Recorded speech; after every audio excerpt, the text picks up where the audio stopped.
Selamat malam guys.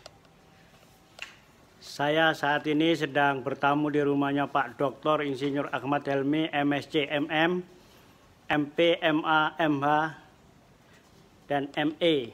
Banyak beliau nih, gelarnya beliau banyak sekali. Nah, saya ingin minta waktu beliau untuk ngobrol-ngobrol tentang K3. Saya mau belajar K3 dengan Pak Dr. Insinyur Ahmad Helmy. Oke, ikutin terus ya perbincangan saya dengan Pak Dr. Insinyur Ahmad Helmy, MSc. Saya akan belajar tentang apa itu K3 konstruksi. Oke. Selamat malam Pak Helmy. Selamat malam. Mohon maaf nih Pak, saya lagi ganggu Bapak nih. Mampir ke tempat Bapak, pengen belajar tentang K3 gitu kan ya. Ya. Saya dengar-dengar Bapak sekarang sedang ngambil Master K3 juga ya? Di mana Pak? 2GM Pak ya? Oke Pak, saya pengen ngobrol-ngobrol tentang K3 Pak dalam perspektif itu ya, kebijakan, kemudian praktek dan juga teori Pak. Iya. Yang mendasari tentang K3 konstruksi itu apa Pak? Iya. Oke, bagus nih pertanyaannya Dr. Samsul ini.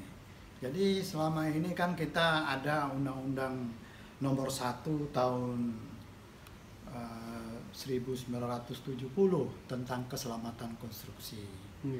Tapi bagaimanapun industri jasa konstruksi di kita itu tuh sekarang ada undang-undang. Jadi namanya Undang-Undang Nomor 2 tahun 2017 tentang jasa konstruksi. Di situ juga kita harus menjamin keselamatan dan kesehatan kerja, kemudian lingkungan yang berkelanjutan. Nah, untuk itu dibutuhkan ahli daripada K3 konstruksi, jadi khusus di bidang konstruksi, tidak umum, jadi khusus. Jadi dengan dia konsentrasi di bidang spesifikasi mengenai jasa konstruksi, pekerjaan jasa konstruksi, dia mengetahui potensial-potensial apa aja yang akan terjadi yang mengakibatkan bagaimana suatu konstruksi itu tuh bisa dieliminir daripada potensial-potensial kecelakaan itu, sehingga konstruksi itu bekerja bisa lebih selamat lagi gitu. Oke. Pak, perbedaannya K3 sesuai dengan Undang-Undang Nomor 2 tahun 2017 dengan K3 yang sebelumnya ada Undang-Undang Nomor 2 tahun 2017 apa Pak? Ya, itu kita lebih, ya begitu kita alami akhir-akhir ini kecelakaan konstruksi itu cukup besar. Sehingga mungkin hampir 2 bulan, 3 bulan banyak kecelakaan konstruksi, seperti kecelakaan dari erection balok, kemudian juga mungkin dalam pemasangan jembatan cantilever, juga gedung. Jadi kecelakaan-kecelakaan itu tuh jumlahnya yang terbesar dalam kecelakaan konstruksi. Maka itu sesuai dengan Undang-Undang Jasa Konstruksi. Jadi pemangku kebijakan itu tentu harus mengambil suatu tindakan. Untuk itu Kementerian Pekerjaan Umum mengeluarkan suatu peraturan menteri dan ya, surat edarannya untuk bagaimana melaksanakan keselamatan konstruksi itu. Kemudian akhirnya akan dibentuk nanti suatu komite keselamatan konstruksi, dan itulah yang akan memonitor dan itu akan melaporkan bagaimana sistem daripada keselamatan konstruksi itu tuh yang berlaku di lapangan yang kejadiannya yang sesungguhnya gitu. Kalau saya dengar dulu namanya kan K3 Pak ya? Ya.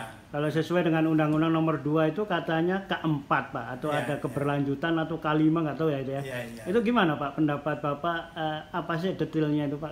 Iya, jadi dulu itu K3 bersifat umum, jadi orang bersertifikat K3 bisa K3 di pertambangan, bisa di perminyakan, bisa juga di konstruksi gitu. Dan sekarang ini dengan adanya Undang-Undang Jasa Konstruksi Nomor 2 tahun 2017 ini, kita bersifat konstruksi. Jadi semua konstruksi, baik konstruksi infrastruktur ya, berdasarkan instruksi jalan dan jembatan, instruksi bangun air, instruksi gedung-gedung semuanya, dan itu lebih terinci lagi dia yang ada sekuennya itu tuh pimpinan itu membuat komitmen terhadap K3 itu untuk dilaksanakan. Jadi tidak asal membuat aja, kemudian ada tim yang memeriksanya, mengevaluasinya berkelanjutan, setiap tahun diperiksa, habis kerja diperiksa, memonitor laporannya. Kemudian ada checklist yang harus kita isi sesuai dengan SE 11 tahun 2019 itu. Jadi harus ada yang diisi dan anggarannya juga disiapkan.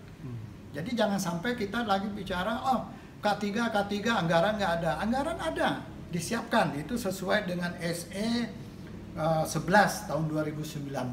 Jadi rencana SMK 3-nya itu tuh dalam bidang konstruksi itu tuh dibuat anggaran biayanya, ada yang langsam, ada yang terperinci. Jadi hal ini akan berkembang selanjutnya, mungkin anggaran itu lebih tajam lagi sehingga bisa dipertanggungjawabkan. Memang dari dulu yang paling penting itu tuh adalah penyiapan anggarannya. Jadi kalau dulu masuk daripada operasional proyek biaya K3, kalau sekarang sudah ada itemnya. Dalam hal mobilisasi bagian-bagian dari situ ada rencana mutu, ada biayanya juga. Kemudian untuk K3 ada biayanya juga. Jadi maka itulah dituntut yang berkelanjutan tuh setiap proyek itu berjalan ada terus dievaluasi dan dimonitoring dan diaudit. Dan kalau terjadi suatu kecelakaan atau sesuatu kejadian yang biaya potensialnya terhadap kecelakaan itu besar sekali atau biaya khusus, dan istilahnya yang kita orang-orang kuliah itu biaya ancaman biaya khusus, nah itu akan kita analisa. Nah, kemudian kan bisa kita adendum suatu proyek itu, bisa kita justifikasi secara K3. Jadi bisa juga justifikasi teknis. Nah, sekarang justifikasi secara keselamatan dan kesehatan konstruksi. Mungkin gitu menurut saya. Yang bertanggung jawab terhadap K3 ini siapa saja, Pak, di dalam pelaksanaan proyek? Ya, penyedia jasa. Penyedia jasa bertanggung jawab terhadap jalan proyek. Dan semua dasar-dasarnya dan diawasi oleh daripada pengguna jasa. Dan penyedia jasa itu tuh harus mempunyai ahli K3 konstruksi. Jadi komitmennya harus ada, Pak ya? Komitmen ada, fakta. Iya, ya. Jadi fakta daripada dia akan menjalankan ini, fakta juga organisasinya, ya fakta-faktanya. Walaupun dia organisasi itu mungkin dia berfungsi juga di tempat yang lain, tapi hal yang pokok ini harus tetap dijalankan. Kemudian juga dimonitor setiap minggu ada pelaksanaan. Pagi mungkin ada pencerahan setiap pekerja supaya seperti mana, apalagi selama COVID ini harus ada suatu penanganan khusus terhadap tenaga kerja. Kemudian tenaga kerja yang datang, tenaga kerja yang ada, bagaimana sistem protokol daripada COVID-19, kemudian bagaimana perubahan-perubahan dalam tenaga kerja, bagaimana tenaga kerja itu yang harus tepatnya terkonsentrasi, tidak bisa pergi kemana, bagaimana yang datang harus memenuhi protokol dulu, tidak bisa langsung bekerja. Itu semua diadakan. Kemudian juga diadakan suatu tempat discam yang teratur orang masuk dan keluarnya dan sesuai dengan aturan daripada COVID sekarang. Contohnya dalam keadaan wabah sekarang kita kerja. Dan ini juga tentu penting untuk kesehatan daripada pekerja itu. Jadi kesehatan dalam tanda petik kesehatan konstruksi juga dalam kerja itu. Ya, keselamatan juga, kesehatan juga gitu. Tentu ada juga kesehatan dalam konstruksi. Mungkin ke depan bisa jadi seorang pekerja itu tuh harus mempunyai kartu kesehatan kerja dia, baru dia bisa bekerja. Karena kalau kita ketahui bahwa kesehatan kerja itu tuh setiap manusia tentu butuh gizi, protein dan kalorinya harus berimbang setiap hari sehingga tenaga kerja yang dipakai sesuai dengan teori ergonomi suatu pekerja itu bekerja terpenuhi. Jangan sampai pekerja itu kerja baru sebulan atau berikutnya udah hilang tenaganya karena kalorinya tidak sesuai. Maka itu kesehatan kerja juga kita perhatikan juga nanti. Itu Baik Pak, saya. kalau yang bertanggung jawab terhadap K3 ini di pemerintahan Pak, maksud kami di yang menangani infrastruktur ini di mana Pak? Ya mulai dari PPK, kemudian juga kuasa pengguna anggaran, kemudian sampai ke eselon 2 pada pengguna anggaran. Nanti pengguna anggaran itu melaporkan kepada eselon 1, dirjen berarti yang bertanggung jawab di atas, sesuai dengan laporan daripada pengguna anggaran. Laporan dibuat berdasarkan PPK dan kuasa pengguna anggaran terhadap eselon 2. Ya baik Pak, mungkin saya ingin menanyakan tentang pengalaman Bapak ya, kan Bapak pernah sebagai ini ya wakil kepala dinas atau kepala dinas di Riau Pak ya, kalau nggak salah, kemudian juga pernah di Bina Marga, pernah di project lah. Saya ingin menanyakan pengalaman Bapak atau praktek K3 yang pernah Bapak lihat atau alami atau yang terjadi di proyek itu bagaimana Pak? Ya, jadi kalau menurut saya, kalau kita bekerja memperhatikan pekerja-kerja, baik saya sebagai pimpinan bagian proyek, sebagai pimpinan proyek kalau zaman dulu, sekarang seperti Saker dan PPK, kemudian juga sebagai wakil kepala PU dengan juga kepala PU, saya memperhatikan tenaga kerja kita itu tuh memang harus profesional. Pertama dulu kecelakaan itu banyak dari segi alat. Nah alat kita ini nih kadang-kadang banyak yang sudah lama, ya, kelihatannya catnya baru. Nah mungkin alat inilah yang perlu kita perhatikan. Jadi alat. Kemudian operator. Operator itu tuh hendaknya kita menguasai bagaimana cara alat. Jangan sampai umumnya saya lihat sekarang atasan daripada operator tidak mengerti bagaimana mengoperatorkan alat itu. Jadi kita sebagai pimpinan juga harus tahu critical part daripada pekerjaan itu adalah operator, yang banyak kecelakaan-kecelakaan di bidang konstruksi jalan dan jembatan ini. Nah, operator-operator itu tuh kita harus tahu memanage. Jangan sampai erection melewati jam 4 sore di lapangan, ya harus kerja pagi. Kemudian juga operator itu, apalagi kalau crane itu memakai 2 crane, yang mengomandoi itu juga harusnya ahli di bidang operator. Jangan sampai yang mengomandoi tidak mengahli antara 2 crane ini. Akibatnya itulah timbul momen-momen puntir di balok itu, itulah yang terjadi kecelakaan. Ya. Kemudian juga bekerjanya operator itu tuh bekerja harus simulasi dulu. Sebelum bekerja simulasi. Bagaimana kita mencoba dengan bergeser ini simulasi. Kalau simulasinya sukses baru kita kerjakan. Jangan simulasinya belum ada baru kita bekerja. Itu satu. Kemudian juga kita bekerja sesuai dengan SOP. SOP yang ada terhadap erection itu adalah SOP yang umum. SOP itu harus disesuaikan dengan SOP keadaan kondisi lapangan.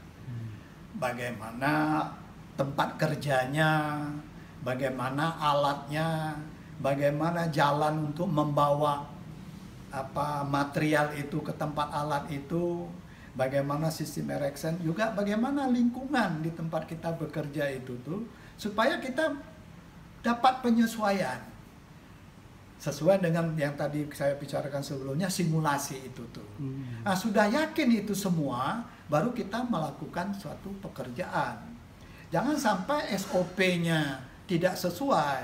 Nah, SOP itu kan bisa kita coba waktu bagaimana dalam pre-construction meeting, itu kita rapikan. Wah, ini sungainya dalam. Oh, ini lalu lintasnya banyak. Nah, ini jembatannya harus pakai crane 2 kita mengerection. Nah, itu harus kita ikutin. Kemudian juga pimpinan-pimpinan itu tuh harus tahulah resikonya, strukturnya. Harus tahu menggali ini kemungkinan-kemungkinan yang akan terjadi, potensial-potensial daripada bahaya itu tuh dia sudah harus tahu. Jadi harus konstruksi dan dia juga harus mempraktekkan daripada ilmu-ilmunya yang ada. Ya, jadi hal-hal itu disesuaikan dengan kondisi lapangan bekerja. Karena bagaimanapun di dalam manajemen konstruksi, perbedaannya dengan industri itu kan jasa konstruksi ini kan berubah-ubah tempatnya.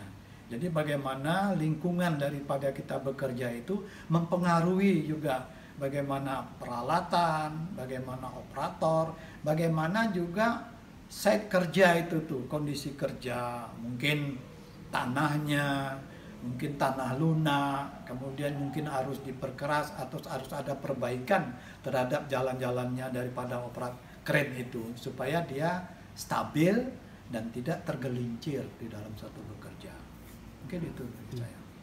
Ini Pak, saya pengen bertanya tentang itu ya, secara teori ya, atau Bapak sebagai seorang ilmuwan ya. Kira-kira K3 ini ke depan seperti apa? Ada usulan atau ada ide-ide Bapak terkait dengan K3 atau konstruksi, Pak? Ya pertama menurut saya K3 itu bagaimanapun semua orang kan selamat. Tidak ada orang perencanaan untuk tidak selamat, itu tidak mungkin. Tapi dengan selamat itu tentu harus ada usaha. Usaha-usaha itu umpamanya ilmu-ilmu yang didapat di dalam K3 daripada mungkin di perguruan tinggi, yaitu ya harus dipraktekkan di lapangan, diusahakan, dicari bagaimana bisa diimplementasikan. Kemudian juga yang peserta kursus, bagaimana peserta kursus itu tuh melihat langsung ke lapangan. Karena bagaimanapun ilmu ini kalau kita dengar banyak kita lupa, kalau kita melihat kita tahu, tapi kalau kita melaksanakan, melihat keadaan di lapangan, kita mengerti. Nah itu yang paling penting. Jadi bagaimana daripada ahli-ahli K3 konstruksi ini, dia mengetahui keadaan di lapangan. Jadi sebelum terjadi itu dia sudah wanti-wanti dulu. Wah ini membahayakan, ini kita harus gini, ini lapangannya harus kita rapikan. Ini operator bagaimana, udah sepakat dengan yang komandonya sebagaimana. Itu yang saya lihat pengalaman. Kemudian juga sosialisasi. Kemudian juga ditanya, apakah betul operator ini sudah sesuai, ini alatnya baru, sudah simulasi, sehingga kita bisa tanggung jawab. Kemudian juga praktek. Kalau ada hal-hal yang penting, ajukan secara tertulis. Mungkin kita dalam tim, kita evaluasi, dalam audit bisa kita laporkan. Kalau umpamanya ada item yang belum termasuk dioperasi dengan suatu biayanya, mungkin kita adakan suatu addendum dengan suatu berita acara, sehingga dia bisa dipertanggungjawabkan keselamatan konstruksi itu. Dan bagaimanapun nanti kalau kita hal-hal yang membahayakan sekali, kita bisa mencoba, bisa kita berkonsultasi juga sama Komite Keselamatan Konstruksi bagaimana sebaiknya dalam pelaksanaan ini, ataupun lebih meyakinkan daripada rencana keselamatan konstruksi itu, RKK itu tuh kita presentasikan di Komite Keselamatan, sehingga dia mungkin ada input-input masukan untuk demi kebaikan dan kelancaran daripada keselamatan daripada konstruksi yang kita laksanakan. Itu kalau menurut saya. Terima kasih. Mungkin ini Pak, apa perlu ada ini ya, semacam apa sih pengembangan terus K3 ini, perlu ada penelitian juga, karena kan ada perubahan teknologi, perubahan metode kerja seperti LVT dan sebagainya gitu. Gimana menurut Bapak? Ya, memang bagaimanapun metode, teori, SOP tentu harus didukung oleh tenaga SDM yang mumpuni ya. Nah, bagaimanapun tentu masih banyak perlu penelitian-penelitian mengenai konstruksi itu, terutama di bidang ergonomi pergerakannya, bagaimana dia bekerja di permukaan tanah, bagaimana dia bekerja di level mungkin 6 meter di permukaan tanah atau 40 meter di permukaan tanah, bagaimana pengamanannya, alat-alat pelindung diri dia, kemudian juga bagaimana sistem operasi prosedurnya. Jangan sampai kita ceroboh, kurang memperhatikan peraturan, kurang mengerti fungsinya kita, kurang mengetahui biaya-biayanya. Kemudian juga kita harus mengetahui juga kalau untuk proyek-proyek yang multi-use, terutama ini tenaga kerja ini kalori dan gizinya udah memenuhi syarat atau tidak. Jangan sampai terutama makan siangnya itu tuh sehingga seimbang, sehingga dia bisa berkelanjutan bekerja itu tuh sesuai dengan jam hari kerja, ya, dari Senin sampai dari hari Jumat, Sabtu kalau lembur, kemudian istirahat per hari, kemudian dia bekerja lagi. Dan bagus juga kerja itu tuh jam 5 sore selesai, jangan diperasaan ya. Kalau mau lembur ya kalau berdua masuknya lebih pagi kalau menurut saya. Ini kadang-kadang yang kurang di kita, lembur itu sudah jam 5 sore pulangnya malam. Alangkah bagusnya lembur itu masuknya jam 3 pagi, pulangnya jam 5 sore juga. Kemudian juga kesehatan dari pekerja itu perlu juga dinilai. Jadi mungkin di samping pekerja itu juga siap untuk bekerja, tentu juga mungkin perlu kartu sehat juga. Ya, dia memenuhi syarat untuk di samping KTP ya. Ya, dia memenuhi syarat untuk kerja.